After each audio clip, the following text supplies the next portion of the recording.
నమస్తే. ఇన్నాళ్ళు నన్ను సపోర్ట్ చేస్తూ, ఎంకరేజ్ చేస్తూ మీ ప్రేమని నాకు అందిస్తున్న ప్రతి ఒక్కరికి కృతజ్ఞతలు. అలాగే ఈ వీడియో కూడా ఖచ్చితంగా మీకు ఉపయోగపడుతుంది. లైక్, షేర్ అండ్ సబ్స్క్రైబ్ చేసి మీ సపోర్ట్‌ని నాకు అందించండి. అలాగే ఈ వీడియో పట్ల మీకున్న అభిప్రాయాన్ని కామెంట్ సెక్షన్‌లో కామెంట్ చేసి తెలియజేయండి. ఇప్పుడు వీడియోని చూద్దాం. జీవితంలో రకరకాల సమస్యలతో బాధపడుతున్నారా? ముఖ్యంగా ఆర్థిక సమస్యలతో సతమతమవుతున్నారా? ఎన్నో పరిహారాలు చేసి అలసిపోయారా? మంచి మార్గం దొరకాలని కోరుకుంటున్నారా? అయితే రండి, విశ్వాన్ని ఎలా అడగాలో తెలుసుకుందాం. లా ఆఫ్ అట్రాక్షన్ క్లాసెస్ మీకోసం మన ఛానల్లో. వివరాల కొరకు సంప్రదించండి. నమస్తే, వెల్కమ్ టు అవర్ ఛానల్. నేను పద్మిని. ప్రస్తుతం పాటు ప్రముఖ ఆధ్యాత్మికవేత్త, వాస్తు జ్యోతిష పండితులు కేఎస్ఆర్ గారు మనతో పాటు ఉన్నారు. మాట్లాడదాం. సార్ నమస్తే. సార్ ఎలా ఉన్నారు సార్? కేసర్ గారు, ముందుగా మీకు రాఖీ పౌర్ణమి శుభాకాంక్షలండి. మన ప్రేక్షకులందరికీ కూడా రాఖీ పండుగ మరియు హయగ్రీవ జయంతి, గాయత్రి జయంతి, మరి ఇంకా జంజాల పౌర్ణిమ, ఇలా ఎన్నో విశిష్టతలను మోసుకొస్తున్న ఈ పర్వదినం యొక్క శుభాకాంక్షలు. వాళ్ళందరికీ కూడా ఈ పర్వదినం సుఖ శాంతుల్ని, మానసిక స్థైర్యాన్ని ప్రసాదించాలని, జ్ఞానాభివృద్ధిని కూడా కలిగించాలని ఆశిస్తూ ఇప్పుడు మీరే జరిగితే అది తప్పకుండా మీరే చెప్పేశారు. అన్ని చెప్పారు కాబట్టి బోల్డ్ అన్ని విశేషాలు ఉంటాయి శ్రావణ పౌర్ణమికి ఎప్పట్లానే. అయితే ఈ శ్రావణ పౌర్ణమికి ఇంకాస్త విశిష్టత ఏమిటి అంటే, అది సోమవారం నాడు వస్తున్నటువంటి పౌర్ణిమ.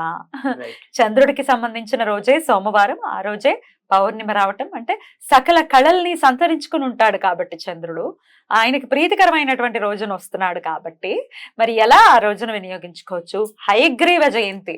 అసలు హయగ్రీవు అన్న మాటే ఆ పదంలోనే ఏదో వైబ్రేషన్ ఉంది అని అనిపిస్తుంది. అసలు ఎలా అండి మొత్తం అన్ని ఇంత స్పెషల్ గా వస్తున్నటువంటి రోజుని ఎట్లా యూటిలైజ్ చేసుకోవాలి? తప్పకుండా. ఇక్కడ మనకి ఏంటంటే, మీరు చెప్పారు చంద్రుడు సకల కళా స్వరూపుడు అని, కానీ ఆ సకల కళలకు విద్యా ప్రదాత హయగ్రీవుడు. సో హయగ్రీవుడిని ఆరాధించడం అంటే కనుక జ్ఞానాన్ని పెంపొందించుకోవటమే. అయితే ఇక్కడ సోమవారం కలిసి రావటం అనేది అంటే, ఇక్కడ మనకి హయగ్రీవుడి ఈ రెండింటిని కనుక మనం మిశ్రితం చేసినప్పుడు, ఒకటి మానసిక జ్ఞానం, రెండోది వాస్తవ జ్ఞానం. అంటే బతకడానికి కావాల్సిన జ్ఞానం ఒకటి, మానసికంగా మనం కుదిరి ఉండడానికి కావాల్సిన జ్ఞానం ఒకటి. ఎందుకంటే మనసు, శరీరం ఈ రెండు కూడా సమతుల్యంగా వెళ్ళినప్పుడు మాత్రమే మనం కరెక్ట్ పందాలో వెళ్ళగలవచ్చు. లేదంటే ఇబ్బంది పడటం అనేది ఉంటుంది. సో ఖచ్చితంగా ఈ రోజు మనకి పౌర్ణమితో సోమవారం కలిసి రావటం అనేది ఒకటి, తర్వాత లక్ష్మీ హయగ్రీవ స్వామిని పూజించడం అనేది ఒకటి, తర్వాత మీరు చెప్పిన ఈ జంజాల పౌర్ణమి అనేది ఏదైతే ఉందో దానికి కూడా నిజానికి ఏంటంటే హయగ్రీవ స్వామి జయంతి నుంచి వచ్చింది. అది కూడా ఏ విధంగా గాయత్రీదేవికి చెప్పండి చెప్తా. ఇంట్రెస్టింగ్. సో ఇక్కడ మొదట మనకి కావాల్సింది ఏంటంటే, ఈ రాఖీ పండగ తెలిసినంత ఎక్కువగా ఇందాక మనం చెప్పుకుని ఈ రెండు జయంతులు ఎక్కువగా తెలియకపోవటం. సరే, ఇంకా ఆ యజ్ఞోపవీతం మార్చే ఏదైతే అది 3 కులాలే ముఖ్యంగా ఉండేది కనుక వాళ్ళకి కొంతవరకు తెలుస్తుంది, కానీ మిగతా అందరికి తెలియాల్సిన అవసరం కూడా లేదు, వాళ్ళకి అవసరం అంతకంటే లేదు. కానీ మార్చుకోవాలి కదండి ఖచ్చితంగా. ఏదైతే యజ్ఞోపేత సంప్రదాయం ఉందో వాళ్ళు మార్చుకోవాలి. వాళ్ళకి సూతకం ఉన్నప్పటికీ వాళ్ళు ఖచ్చితంగా మార్చుకోవాలి కదా.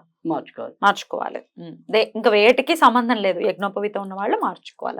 మళ్ళీ తర్వాత మళ్ళీ సూతకం అయ్యాక కూడా మళ్ళీ మారుస్తాం. అప్పుడు మళ్ళీ అవి అయ్యాక కార్యక్రమాలు అయ్యాక మళ్ళీ మార్చడం అనేది అయితే ఉంటుంది. అయితే ఇక్కడ మనం చెప్పబోయేది ఏంటంటే, ముఖ్యంగా ఈ రాఖీ పండుగ తెలిసినట్టుగా ఇది తెలియకపోవటం అనేది, కానీ నిజానికి ఏంటంటే అది బంధాలని కట్టుపడేసేది రాఖీ, జ్ఞానంతో కట్టుబడేసేది హయగ్రీవ జయంతి. సో ఎందుకంటే జ్ఞానం లేకుండా మనిషి వెళ్ళటం అనేది కష్టం.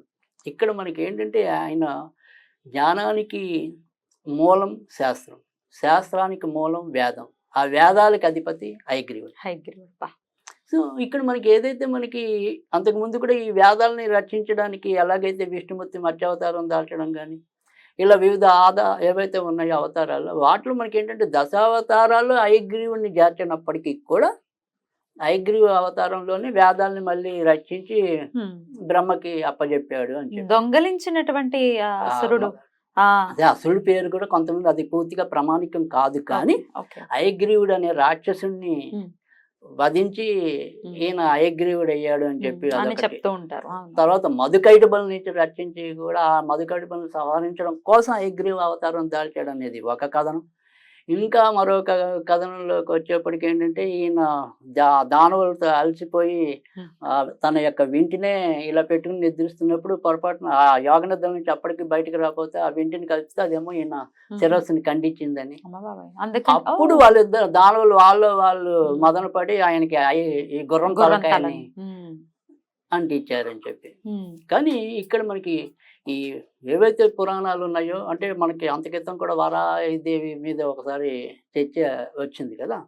కానీ నిజానికి పురాణాలు ఏం చెప్తున్నాయి అంటే కనుక పైకి ఉగ్రంగా కనపడినప్పటికీ ఎవరైతే ఇటు పూర్తిగా మానవుడు పూర్తిగా జంతువు కాని అవతారాలు ఎవరైతే ఉంటాయో అవతారమూర్తుల్ని గనక మనం గనక సాధన లేదా స్మరించడం పూజలు చేసుకోవడం అలాంటివి చేస్తే కనుక వాళ్ళు శీఘ్రంగా ఫలిస్తారని చెప్పి సర్వశాస్త్రాలు చెప్తున్నాయి. చాలా ఫాస్ట్ గా. అందుకని మీకు హనుమంతుడు వానర ముఖం, సరే వారాయి శూకర ముఖం, తర్వాత నరసింహస్వామి సింహముఖం. సో ఇలా రకరకాల ముఖాలతో ఎవరైతే ఉన్నారో ఇప్పుడు మనం చెప్పుకున్నది గుర్రం ముఖం. తర్వాత రెండోది ఏంటంటే గుర్రం ముఖం అంటే హిందూ ధర్మంలో ప్రతిదానికి కారాకార్యాల సంబంధం ఉంటుంది. వీళ్ళు తెలిసి తెలియక పై చూసి మాట్లాడుతూ ఉంటారు. ఈ గుర్రపు యొక్క సకలింపు ధోరణిలో ఈ వరకు ఈ బీజాలన్నీ ఉండేవట, మంత్ర బీజాలన్నీ. ఆ గుర్రపు సకలింపు అంత వేగంగా ఆ బీజ పఠనం జరిగేది అని చెప్పి. సో ఇక్కడ ఏదైతే ఇందాక మనం చెప్పుకున్నాం కదా, ఈ వేదాలు తస్కరించబడినప్పుడు అంటే అది రూపాలు ఏవైనా అవన్నీ మనకి, బట్ ఇక్కడ మెయిన్ పాయింట్ అయితే వేదాలు తస్కరించారు, ఆయన అవి కాపాడటం కోసం అగ్రీవుడు వచ్చాడు, అంతవరకే తీసుకుందాం. మిగతా కథలు ప్రామాణికమా కాదా అన్నది పక్కన పెడదాం. సో ఈ వేదాలు ఎప్పుడైతే అందలేదో, వేద వాంగ్మయం ఎప్పుడు అందలేదో, ప్రజలు చేయవలసిన వేదాల ఆధారంగా చేయాల్సిన కర్మ క్రియలన్నీ కూడా నశించిపోయాయి. అప్పుడు అదే మళ్ళీ బ్రహ్మకి ఈయన వచ్చి అందించినప్పుడు మళ్ళీ వాళ్ళు ఇదయ్యారు. అందుకని దీన్ని ఇదే రోజున విద్యారంభ దినం కూడా చెప్తారు. విద్యారంభ దినం. అందుకని ఇక్కడి నుంచి మళ్ళీ వేదాలు మళ్ళీ పునశ్చరణ చేయటం లేదా కొత్తగా నేర్చుకోవాల్సిన వాళ్ళు వేదాలు చేయటం. అందుకని ఆ రోజు నూతన యజ్ఞోపవీతాన్ని ధరించారు. అలాగే అక్షరాభ్యాసాలు కూడా చేయిస్తుంటారు. అందుకే ఇప్పుడు విద్యారంభ దినంగా అదే. సో అందుకని ఇక్కడ మనకి ఏంటంటే ఆ యజ్ఞోపవీతం అనే సంస్కృతి కూడా అప్పటి నుంచే వచ్చింది. జంజాల పౌర్ణమి ఎందుకు అయిందంటే వీళ్ళు ఆ రోజు కొత్తగా అప్పటిదాకా ఈ అడిగంటిన ఆచారాలు మళ్ళీ కొనసాగించారు. ఇంత ఉంది దీని వెనకాల కాదు బాబా. అద్భుతం అండి. అది అసలు తెలియకపోవడం నిజంగా శోచనీయం. కానీ ఇక్కడ ఏంటంటే నిజంగా చాలా మందికి తెలియక అయగ్రీవుని అంటే అసలు మామూలుగా చెప్పాలంటే అయగ్రీవ్ అనే నామాలు ఉచ్చరిస్తేనే 3 సార్లు దరిద్రాలన్నీ పోతాయి. అదేమిటండి ఓన్లీ చదువులకే మేధాశక్తికే అని చెప్తుంటారు, కానీ దరిద్రాన్ని తొలగించి చాలా మంది కాదు. ఇప్పుడు మీరు ఇందాక మనం ఇవాళ ఏదైతే సోమవారంతో పౌర్ణిమ సోమవారం అనేది లక్ష్మీదేవికి కూడా ప్రీతికరం. లక్ష్మి అనేది చాలా మందికి ఏంటంటే ఒక రకమైన అపోహ ఉంటుంది. వాణి ఉన్న చోట లక్ష్మి ఉండదు, లక్ష్మి ఉన్న చోట వాణి ఉండదు, వీళ్ళిద్దరు అత్తకోళ్ళు కొట్టుకొస్తారు. వాళ్ళకేమిట్రా నాయన రాగద్వేషాలు. అది కనుక కానీ అలా కాదు. ఎప్పుడైనా సరే వాణి ప్రవహించినప్పుడు ఆటోమేటిక్ గా సంపదలన్నీ వృద్ధి చెందుతాయి. అలాంటి వాణి ద్వారా ఎంతమంది సంపన్నులు అయ్యారో మనకి చరిత్ర చెప్తూనే ఉంది. అసలు సరస్వతితో ఒకంత వాళ్ళకి అంటే ఎవరికి రెస్పెక్ట్ చేయాలి, ఒక విచక్షణ అనేది ఖచ్చితంగా ఉంటుంది. లక్ష్మి కంటే సరస్వతితో కూడిన చాలా అద్భుతం, స్థిరం కూడా అది ఒక ధైర్యం కూడా. అందుకని ఇక్కడ మీకు ఎప్పుడు కూడా అందుకని ఇక్కడ ఈ అయగ్రీవ అది 3 శ్లోకాలు అనేవి ఉంటాయంటే అవి అయగ్రీవేతి వాధీనం అని చెప్పి అలా స్టార్ట్ అయ్యి 3 శ్లోకాలు ఉంటాయి. ఈ 3 శ్లోకాల్లో కూడా ఉన్న మెయిన్ అర్థం ఏంటి అంటే కనుక ఎవరైతే అయగ్రీవుని నిత్యం కొలుస్తారో వాళ్ళకి ఏంటంటే వాణి గంగా ప్రవాహం లాగా సాగుతుంది, చదువు చక్కగా, మాట మంచిగా. తర్వాత మొదట మనకి వచ్చేప్పటికి ఏంటంటే ఆయన ధనం ఏదైతే కావాలో ఆ ధనాన్ని అందిస్తుందని. ఎందుకంటే ఈయన లక్ష్మితో కూడిన వాడు కాబట్టి ధనం ఆటోమేటిక్ గా మనం వెంట వస్తుంది. చివరిలోకి వచ్చేప్పటికి ఏంటంటే వైకుంఠ కవాటాద్ఘాటని అని అంటే వైకుంఠానికి కూడా కవాటాలు అంటే కిటికీలు తెచ్చుకుంటే మోక్షం వస్తుంది అని ఫైనల్ గా. సో ఆ రకంగా 3 శ్లోకాలని కూడా పఠించడం వల్ల కూడా అది సరే. ఈ 3 శ్లోకాలు చదవాలంటే మనం కష్టము సుఖము 2 చెప్తాం. సో ప్రజలు ఏది తీసుకుంటారు అనేది వాళ్ళ ఇష్టం. కానీ నేను చెప్పేది పరిపూర్ణంగా అయితే ఒకటే మాట చెప్తాను. ఒకటి ఏంటంటే మీరు ఏ విద్యలో ఉన్నారని కదా, అన్ని విద్యలకి ఈవిడే. అంటే మామూలుగా స్కూల్ విద్యలు అనేవి కాదు. మీరు ఇప్పుడు కళాకారిణి, ఆ కళా విద్యలో రాని. అందుకే లలిత కళలకి ఈయన పరిపూర్ణ. ఎవరైనా సరే పాత రోజుల్లో ఇప్పుడు నృత్యం నేర్పే వాళ్ళు ఎవరైతే ఉంటారో నటరాజ స్వామిని తీసుకుంటారు, శివుడిగా తీసుకుంటారు. ఇంకా మిగతా వాళ్ళందరూ కూడా హైగ్రీవ్ స్వామి హైగ్రీవ తీసుకోవటం అనేది- సంగీతం గాని సంగీతం అన్ని విద్యలకు ఆయనే. అసలు నువ్వు ఏ కోర్స్ అయినా చదువు హైగ్రీవుడే. ఎలాంటి విద్య కావాలన్నా అది జ్ఞాన విద్య, మామూలు భౌతిక విద్య, ఇంకో విద్య కాదు, మీకు ఏ విద్య కావాలి ఆ విద్యను అనుగ్రహించేవాడే హైగ్రీవుడు. బ్యూటిఫుల్ అండి beautiful. ఇంట్లో పెట్టుకోవచ్చా అండి పట్టం చక్కగా? అసలు వీడు మిగతా మీకు ఇందాక మనం చెప్పుకునే కొన్ని ఎవరైనా వాళ్ళు కొద్దిగా ఉగ్రం ఉంటారు, మా హైగ్రీవుడు చాలా ప్రశాంతంగా ఉంటాడు. చాలా అందంగా కూడా ఉంటాడు. చాలా ప్రశాంతంగా కూడా ఆ, ఉంటాడు. ఏ దిక్కును పెట్టుకోవచ్చండి? అది మామూలుగా అయితే ఉత్తర ఈశాన్యంలో పెట్టుకుంటే కనుక ఉత్తర ఈశాన్యం. ఉత్తరంలో కూడా పెట్టుకోవచ్చా? ఉత్తరంలో కూడా పెట్టుకోవచ్చు. అద్భుతం. సో ఖచ్చితంగా అసలు పెట్టుకోవాలి. నన్ను అడిగితే ఎవరైనా సరే ఆ, ఇంట్లో విద్యార్థులు ఉన్నారు అంటే గనక తప్పకుండా పెట్టాలి ఆయన్ని. అద్భుతం సో అండి. అది పెట్టుకోవాలి. సరే ఇక్కడ మనం పెట్టుకుంటే కనుక ఇది చాలా తేలికైన గాయత్రి మంత్రాలు ఉన్నాయి, చెప్తారా? చెప్తా తప్పకుండా. ఉమ్. సో అది ఏంటంటే ఓం వాగేశ్వరాయ విద్మహే ఉమ్. ఐగ్రీవాయ ధీమహి తన్నో హంసః ప్రచోదయాత్. బా. ఉమ్. అది తర్వాత రెండోది ఇంకో గాయత్రి ఉంది, ఓం విద్యాధరాయ విద్మహే జ్ఞానముద్రాయ జ్ఞానముద్రాయ ధీమహి ధీమహి. తన్ను ఐగ్రీవ ప్రచోదయాత్. ఈ రెండు గాయత్రులు ఏ గాయత్రి చదివినా పర్వాలేదు. అయితే మొదటి చెప్పిన గాయత్రి ఏదైతే ఉందో ఓం వాగేశ్వరాయ విద్మహి ఐగ్రీవాయ ధీమహి తన్ను హంస ప్రచోదయాత్ అనేదేమో సాధారణ భౌతిక విద్యల కోసం, అంటే ఇప్పుడు స్కూల్ చదువులు ఉంటాయి కదా, ఈ వాటికి. ఇంజనీరింగ్ అలాంటి విద్యార్థులు వాళ్ళు చదివిన దాన్ని గుర్తుండడానికి నేను చాలా మందికి ఇచ్చాను ఈ మంత్రం. మెమరీ పవర్ కూడా Memory power ఉపయోగపడుతుంది. చాలా బాగా ఉపయోగపడుతుంది. అది చదువు మీద ఆసక్తి కలుగుతుంది. అలాంటి వాళ్ళకి నేను చాలా కనీసం కొన్ని వందల మందికి ఇచ్చి ఉంటాను. బాబా బాబా. సో అది బాగా ఉపయోగపడుతుంది. తర్వాత ఇందాక రెండోది ఏదైతే ఉందో అది మామూలుగా విద్య కోసం ఉండే వాళ్ళ కోసం ఉపయోగపడుతుంది. అంటే మీరు సపోజ్ ఈ సంగీత విద్య అనుకోండి, లేదంటే నాబోటి వాడికి ఆధ్యాత్మిక విద్య అనుకోండి, ఇలాంటి విద్యలన్నిటికీ కూడా రెండో గాయత్రి మంత్రం ఏదైతే ఉందో ఓం విద్యాధరాయ విద్మహే జ్ఞానముద్రాయ ధీమహి తన్నో ఐగ్రీవ ప్రచోదయాత్. ఇది తర్వాత ఇంకా తేలికైన బీజాక్షరం అయితే గనక ఓం హసోం. హసోం.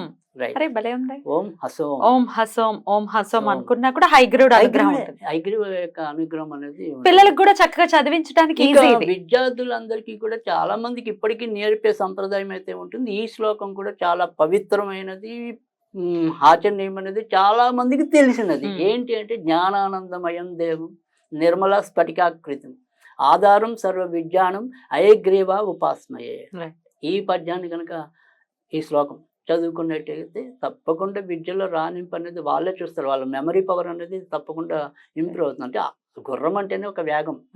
డెఫినెట్లీ. సో ఆ వేగం అనేది అది. సరే ఇంకా స్విచ్ వర్డ్ అనేప్పటికి ఏంటంటే amazing horse power. Amazing horse power. Wow. So అది మామూలుగా మనకి మంత్రాలతో సంబంధం లేని వాళ్ళ కోసం చక్కగా చదువుకోవచ్చు. అది శుచి తప్పకుండా శుభ్రతతో కూడా సంబంధం లేదు. ఎప్పుడు కావాలంటే అప్పుడు ఇప్పుడు చదువుకోవచ్చు. చదువుకోవచ్చు. ఆ అమేజింగ్ రకంగా హార్స్ చదువుకోవచ్చు. Amazing horse power. పవర్.